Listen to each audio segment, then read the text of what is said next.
അല്ലെങ്കിൽ കവിത എഴുതിയാലും അത് പുറത്ത് കാണിക്കാതിരിക്കുകയോ ചെയ്യുന്ന സ്ഥിതിയിലേക്കുമാണ്. പെട്ടെന്ന് ചെയ്യണം കേട്ടോ. എന്നാലും വല്ലപ്പോഴും ചില കവിതകൾ പുറത്ത് വരുന്നുണ്ട്. അക്കൂട്ടത്തിലുള്ള എൻ്റെ ഒരു ചെറിയ കവിത ഈ പ്രകാശനവേളയിൽ സമർപ്പിക്കാം എന്ന് വിചാരിക്കാം. കൂന് എന്നാണ് കവിതയുടെ പേര്. കൂന്. ഇപ്പോഴങ്ങനെ കൂന് കാണാറേയില്ല. പറയാതെങ്ങനെ ഈ കാണുന്നതൊക്കെ ഓർമ്മയുടെ ഭാരം താങ്ങി താങ്ങി കൂനി പോയതാണോ? കളഞ്ഞു പോയൊരു കനകക്കാലം തിരഞ്ഞു കുനിഞ്ഞു പോയതാണോ? മണ്ണുല ഈർപ്പത്തിന്റെ വിളംബരഗാഥ ശ്രവിക്കാൻ തല കുമ്പിട്ടോ? അപമാനക്കനം കൊണ്ട് വീണ്ടും വീണ്ടും കുഞ്ചി താണതാണോ? വിധേയത്വം വൻ പർവ്വതമായി വിലങ്ങനെ വെച്ച നുകത്താലോ? പ്രേമം, മരണം, ദുഃഖ, ദാരിദ്ര്യം, ഇങ്ങനെ സങ്കീർണ സംഘർഷമോ? ഇപ്പോൾ കൂന് സർവസാധാരണം. പ്രായം അതിനൊരു ഉപാധിയുമല്ല. എപ്പോഴാവും കൂനെടുത്തൊരു കുത്തു കൊടുക്കാനാവുക? നന്ദി, നമസ്കാരം.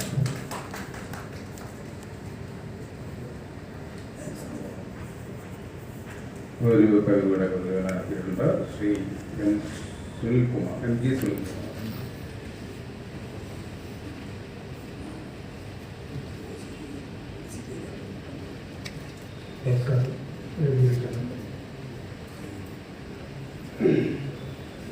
സംഘ പറഞ്ഞതുപോലെ ഞാനത് വലിയ കവിയൊന്നുമല്ല.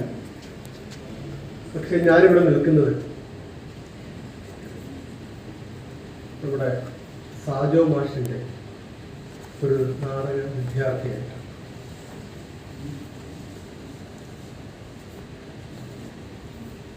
ഇപ്പോൾ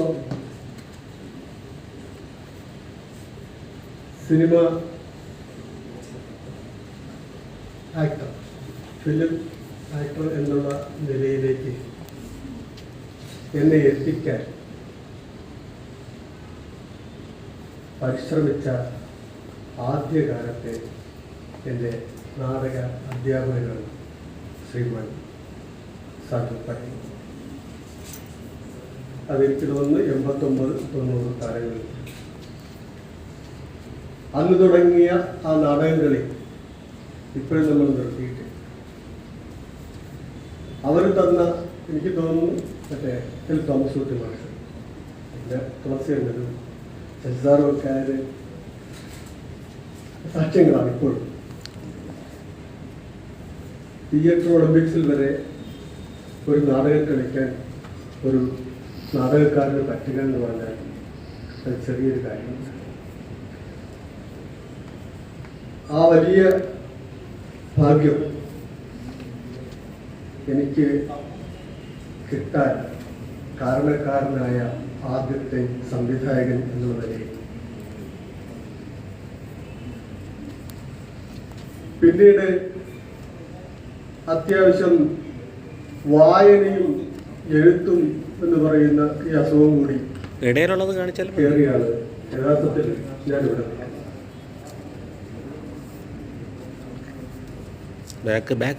എൻ്റെ ഇതുവരെയുള്ള ജീവിതത്തിൽ കലാകാരൻ എന്നുള്ള നിലയിൽ അവരോടൊപ്പം നിൽക്കാൻ ഇപ്പോൾ കഴിയുന്നത് കൊണ്ട് ഈ പുതിയ ഡിക്റ്റേറ്റീവ് സാറായുടെ രഹസ്യ കവിത എന്ന് പറയുന്ന പുതിയ സാമ്പ്രദായിക കവിതയ്ക്കും ആശംസകൾ നേർന്നുകൊണ്ട് ഞാൻ വയലാറിൻ്റെ ഒരു വൃക്ഷം എന്ന് പറയുന്ന കവിതയിൽ കുറച്ച് വരികൾ.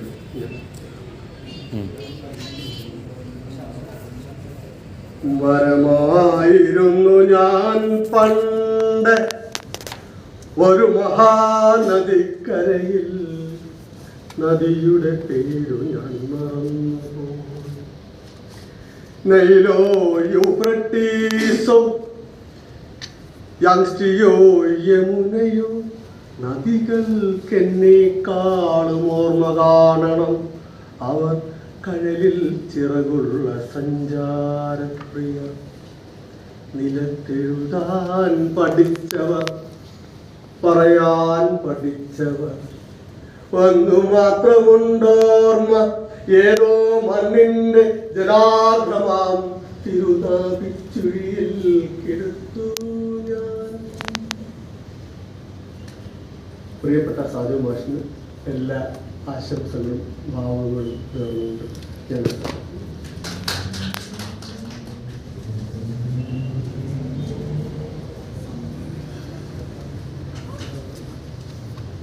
കവിതയെല്ലാം വന്നവരെല്ലാം കവിതയില്ലാതെ പോയി. രണ്ടുപേർ മാത്രം കവിതയിൽ, ഒരാൾ 16 കവിതയാണ് ചൊല്ലിയത്. എൻ്റെ കയ്യിലും ഒരു കവിത വായിക്കാം എന്ന് കരുതുന്നു. സജു പനയങ്കോടിൻ്റെ സൗഹൃദം ഒരു കൗമാരകാലത്താണ് എനിക്ക് കൂടെ കിട്ടുന്നത്. മുതൽ ഇന്ന് വരെ, ഇന്ന് തന്നെ വന്ന് പെട്ടെന്ന് പോകുവാൻ വന്നപ്പോഴാണ് എന്തൊക്കെയായാലും ഏറെ സന്തോഷമുണ്ട്. ഞാൻ കുറച്ച് കാലമായിട്ട് അധികം പരിപാടികളിൽ പങ്കെടുക്കാതെ ഇങ്ങനെ ഒഴിഞ്ഞു മാറി നിൽക്കുന്ന ഒരു അവസ്ഥയായിരുന്നു. പക്ഷെ ഇന്നും പെട്ടെന്ന് വന്ന് പോകാം എന്ന് ധരിക്കുമ്പോൾ, എന്നാൽ കൂടുതൽ സമയം ചെലവഴിക്കേണ്ട ഒരു ജോലി ഏൽപ്പിക്കുകയും അത്യാവശ്യം നന്നായിട്ട് ചെയ്യാൻ കഴിഞ്ഞു എന്ന് ധരിക്കുന്നു. ഒരുപാട് സുഹൃത്തുക്കൾ എത്തേണ്ടതായിരുന്നു. എന്നാൽ വളരെ പെട്ടെന്ന് ക്രമീകരിച്ച ഒരു പുസ്തക പ്രകാശനമായതുകൊണ്ടായിരിക്കാം പലർക്കും എത്തുവാൻ കഴിയാതിരുന്നത്. എങ്കിലും വളരെ ശ്രദ്ധേയരായിട്ടുള്ള സുഹൃത്തുക്കൾ എത്തി എന്നത് ഏറെ പ്രശംസനീയമാണ്. ഒരു പുസ്തകത്തിന് തന്നെ 100 സ്വന്തം വരകൾ കൊണ്ട് മുഖപടം ഒരുക്കുക എന്നുള്ളത് ഇതുവരെയും ഭാരതത്തിൽ തന്നെ കണ്ടിട്ടില്ലാത്ത ഒന്നായിട്ട് മാറുന്നു എന്നുള്ളതും പ്രത്യേകതയാണ്. കവിയും കൂടുതൽ ശ്രദ്ധേയമായിട്ടുള്ള വഴികളിലൂടെ സഞ്ചരിക്കുവാൻ കഴിയട്ടെ. കലയുടെ വിവിധ ഭാവങ്ങളിലൂടെ യാത്ര ചെയ്യാൻ കഴിഞ്ഞിട്ടുള്ള കവിയാണ്. നാടക പ്രവർത്തകനായിട്ടും അഭിനേതാവായിട്ടും രചയിതാവായിട്ടും ഒക്കെ,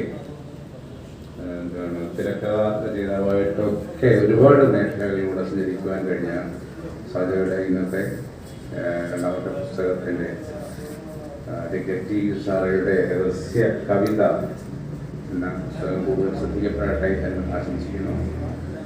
സുദീർഘമായിട്ട് ഒരു വർത്തമാനത്തിലേക്ക് പോകാതെ ഞാനൊരു കവിത വായിക്കാം എന്ന് കരുതുകയാണ്. ഓർമ്മകളിൽ നഷ്ടപ്പെടുമ്പോൾ നോക്കി വായിക്കാനുള്ള ഒരു അവസ്ഥയിലാണ് ഉള്ളത്. ഒച്ചകളുടെ മ്യൂസിയം എന്നാണ് കവിതയുടെ പേര്. ഒച്ചകളുടെ മ്യൂസിയം. നിശബ്ദതയിലേക്ക് പറിച്ചു മാറ്റപ്പെട്ട അവന്റെ കാതുകൾ ഒച്ചകൾ തേടി. നിശബ്ദതയിലേക്ക് പറിച്ചു മാറ്റപ്പെട്ട അവന്റെ കാതുകൾ ഒച്ചകൾ തേടി. രാത്രികളിൽ പരന്നൊഴുകുന്ന ഒച്ചയില്ലാത്ത നക്ഷത്രപ്പൊട്ടുകൾ, ഇലയനങ്ങാത്ത ഇരുട്ടിൽ ഉറങ്ങിപ്പോയ കിളികൾ, നിശ്ചലമായ കാറ്റുകൾ. രാത്രികളിൽ പരന്നൊഴുകുന്ന ഒച്ചയില്ലാത്ത നക്ഷത്രപ്പൊട്ടുകൾ, ഇലയനങ്ങാത്ത ഇരുട്ടിൽ ഉറങ്ങിപ്പോയ കിളികൾ, നിശ്ചലമായ കാറ്റുകൾ. നിശബ്ദതയോളം ഒരാളും ശിക്ഷിക്കപ്പെടുകയില്ല. മരണം പോലും നിശബ്ദതയ്ക്ക് എത്രയോ പിന്നിൽ. നിശബ്ദതയോളം ഒരാളും ശിക്ഷിക്കപ്പെടുകയില്ല. മരണം പോലും നിശബ്ദതയ്ക്ക് എത്രയോ പിന്നിൽ. പലകപാകിയ മുറിയിലേക്ക് നിഴൽ പകർന്ന വെട്ടത്തരികളത്ത് പതിയേറിയ നിമിഷമേ കവിളിലൊട്ടിയ ശലഭത്തെ ആട്ടിയും മൗനത്തുരുമ്പുകൾ ചുരണ്ടിയും അടർന്നു വീണുപോയി അകം അടർന്ന നിലവിളി. പലകപാകിയ മുറിയിലേക്ക് നിഴൽ പകർന്ന വെട്ടത്തരികളൊത്ത് പതിയേറിയ നിമിഷമേ കവിളിൽ പൊട്ടിയ ശലഭത്തെ ആട്ടിയും മൗനത്തുരുമ്പുകൾ ചുരണ്ടിയും അടർന്നു വീണുപോയി അകം അടർന്ന നിലവിളി. പടമൊന്നു പൊഴിഞ്ഞപ്പോൾ നിശ്ചലം ഏതോ കാലം. പടമൊന്നു പൊഴിഞ്ഞപ്പോൾ നിശ്ചലം ഏതോ കാലം. വീണ്ടിളകി വിയർപ്പു കുമിളകൾ ഉരുകിയഴുകി ചേർത്തു കെട്ടിയ മാനത്തു തലതല്ലി കമിഴ്ന്നു വീണല്ലോ ആരും അറിയാതെ വെറും നിഴൽ. പടമൊന്നു പൊഴിഞ്ഞപ്പോൾ നിശ്ചലം ഏതോ കാലം.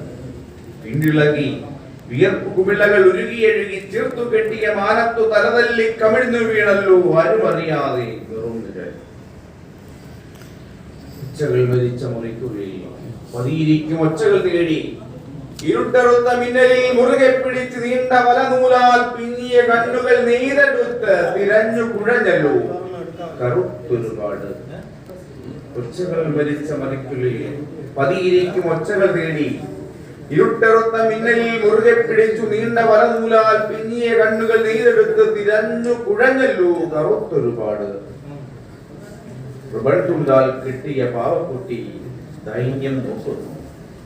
എന്തു വേണം? ഓർമ്മകളുടെ സങ്കര പട്ടിക എണ്ണി തുടങ്ങിയവൾ ഒച്ചകളുടെ മ്യൂസിയം ഉണർന്നിരിക്കുന്നു. ചിലമ്പിച്ചുറച്ചയിൽ കാറ്റ് തെന്നി വീണ നിമിഷത്തിൽ ചീവീടുകൾ ചിലച്ചു തുടങ്ങിയിരിക്കുന്നു. ചിലമ്പിച്ചുറച്ചയിൽ കാറ്റ് തെന്നി വീണ നിമിഷത്തിൽ ചീവീടുകൾ ചിലച്ചു തുടങ്ങിയിരിക്കുന്നു. ഒരു പാട്ട് കാതിൽ മുട്ടുന്നു. ഏതു ഭാഷയെന്ന് ആകാശം അതിശയിക്കുന്നു. ഒന്നും അറിയാതെ ഏതോ കിളി വനനാഗമായി ഉള്ളു നനയ്ക്കുന്നു. അങ്ങനെ അങ്ങനെ ശബ്ദങ്ങൾ വരി വരിയായി ചേരുന്നു. നെറ്റിയിൽ തൊട്ടമണം മൗനശിലാമുഖം വലിച്ചു മാറ്റുന്നു. അങ്ങനെ അങ്ങനെ ശബ്ദങ്ങൾ വരി വരിയായി ചേരുന്നു. നെറ്റിയിൽ തൊട്ടമണം മൗനത്തിൽ ശിലാമുഖം വലിച്ചു മാറ്റുന്നു. പാവ അവിടെയെന്നോ തൊട്ടിലിൽ ഉറങ്ങിയ കുഞ്ഞിന്റേത്. പാവ അവിടെയെന്നോ തൊട്ടിലിൽ ഉറങ്ങിയ കുഞ്ഞിന്റേത്. ഓർമ്മയൊച്ചകളിൽ ഒന്നൊന്നായി പിച്ച വയ്ക്കുന്നു. മറുകാറ്റിൻ കരച്ചിലിൽ പെരുക്കം നിറഞ്ഞു കത്തുന്നു. വിരുന്നു വന്നവർ ഉപേക്ഷിച്ച ഉറക്കത്തിന്റെ എച്ചിലകൾ അവരവിടെ ചിതറിക്കിടക്കുന്നു. വിവിധ വാദ്യങ്ങൾ ഒന്നിച്ച് നൃത്തം ചെയ്യുന്നു. ഓരോ ഒച്ചയും വീണ്ടെടുക്കാൻ ആകാത്ത പോൽ ഒന്ന് ചെയ്യുന്നു. കാതുകളിൽ നിശബ്ദത തുപ്പിയ ശബ്ദ നദിയുടെ മഹാപ്രവാഹം. കാതുകളിൽ നിശബ്ദത തുപ്പിയ ശബ്ദ നദിയുടെ മഹാപ്രവാഹം.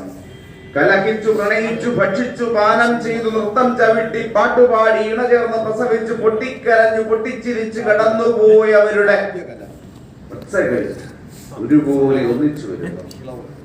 കാതുകളിൽ നിശബ്ദത തുപ്പിയ ശബ്ദ നദിയുടെ മഹാപ്രവാഹം. കലഹിച്ചു പ്രണയിച്ചു ഭക്ഷിച്ചു പാനം ചെയ്തു നൃത്തം ചവിട്ടി പാട്ടുപാടി ഇണചേർന്ന് പ്രസവിച്ചു പൊട്ടിക്കരഞ്ഞു പൊട്ടിച്ചിരിച്ചു കടന്നുപോയവരുടെ ഒച്ചകൾ ഒരുപോലെ ഒന്നിച്ചു വരുന്നു. പുറത്തു കിടക്കണം ഒച്ചകളുടെ മ്യൂസിയത്തിൽ നിന്ന്.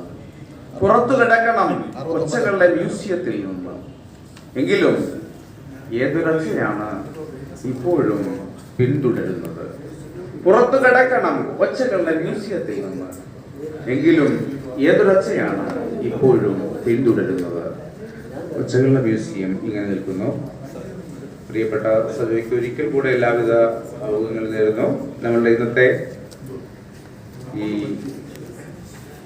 പരിപാടിക്ക് സ്നേഹം അറിയിക്കുവാൻ എഴുത്തുകാരൻ സാജോ പാൻഗോളിനെ സ്നേഹത്തോടെ ക്ഷണിക്കുന്നു.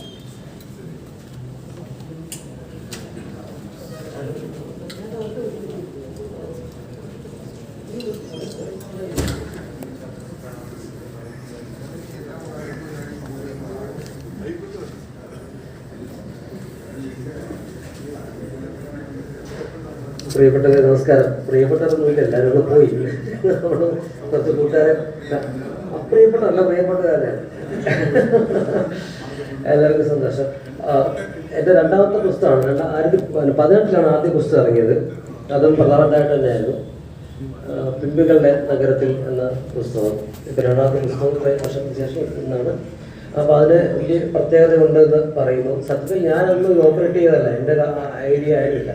പ്രതാപൻ ഇങ്ങോട്ട് പറഞ്ഞതാണ്, ഇത്ര ചിത്രം വരയ്ക്കുന്ന ആളല്ലേ 100 വെക്കാൻ എനിക്ക് സംഭവം ആദ്യമാണ്. അപ്പോൾ ഞാൻ സെർച്ച് ചെയ്തു, സത്യമാണ് മനസ്സിലാക്കി. അപ്പോൾ അതിൻ്റെ റിസ്ക്, അത് ഇത്രയും കവറടിക്കുക എന്നൊക്കെ പറയുന്ന വലിയ പണച്ചിലുള്ളൊരു കാര്യമാണ്. അപ്പം അത് അദ്ദേഹത്തിന് ഏറ്റെടുത്തതാണ്. അദ്ദേഹം ഏറ്റെടുത്തിട്ട് അദ്ദേഹം ചെയ്ത ഒരു വലിയ കാര്യമാണ്. ഇതിൻ്റെ ക്രെഡിറ്റ് മൊത്തം എനിക്കല്ല, അദ്ദേഹത്തിനാണ്.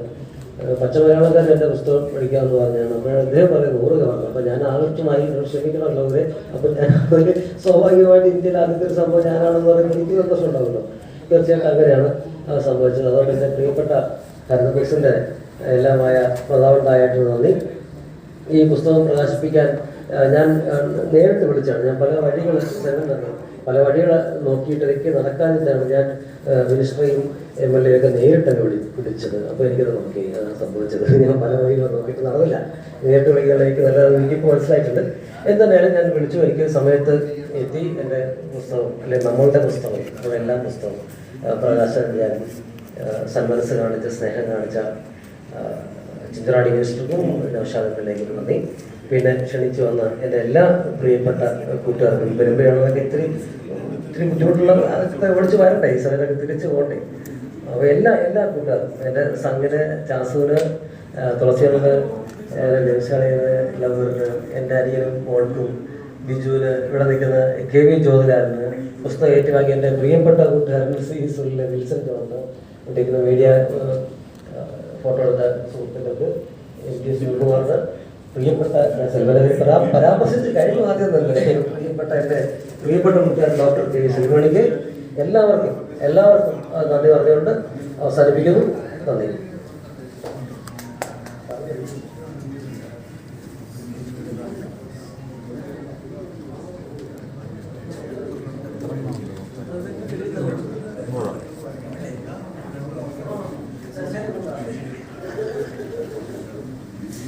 അങ്ങനെ നമ്മുടെ സജോയുടെ ഈ പുസ്തകത്തിൻ്റെ പ്രകാശന ചടങ്ങ് അവസാനിക്കുന്നു.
എടുത്ത് പോയി പിന്നെ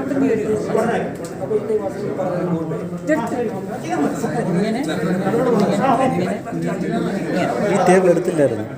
എടുത്തെന്ന് ഇവിടം വരെ വന്നില്ല, അവിടം വരെ വന്നത്.